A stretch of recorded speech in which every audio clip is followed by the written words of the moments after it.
السلام علیکم، آپ دیکھ رہے ہیں کے نیوز چینل۔ خبر شامل کرتے ہیں ننکانہ صاحب سے۔ ڈپٹی کمشنر راجہ منصور احمد کا ڈی پی او کے ہمراہ وزیر اعظم احساس ایمرجنسی کیش سینٹر موڑ کھنڈا کا دورہ۔ ایمرجنسی کیش سینٹر پر عوام الناس کو دی جانے والی سہولیات سمیت سیکورٹی کی صورتحال کا معائنہ کیا۔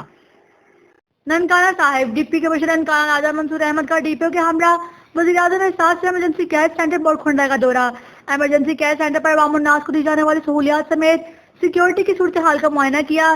ضلع بھر کے ایمرجنسی کیش سینٹرز پر 19,000 سے زائد گرانوں کو امدادی رقم منصفانہ انداز میں تقسیم کی گئی ہے اور آخری مستحق گرانے کو امدادی رقم کی فراہمی تک تمام سینٹرز پر کام جاری رہے گا۔ تمام سینٹرز پر عوام الناس کو کورونا وائرس سے بچانے کے لیے بہترین حفاظتی اقدامات کیے گئے ہیں۔ تمام سینٹرز پر عوام الناس سے فاصلے کو یقینی بنایا جائے گا۔ ضلع بھر کے تمام سینٹرز پر سیکورٹی کے بہترین انتظامات کیے گئے ہیں۔ حکومتی ہدایات کی روشنی میں دفعہ 144 کے نفاذ کو یقینی بنایا جا رہا ہے۔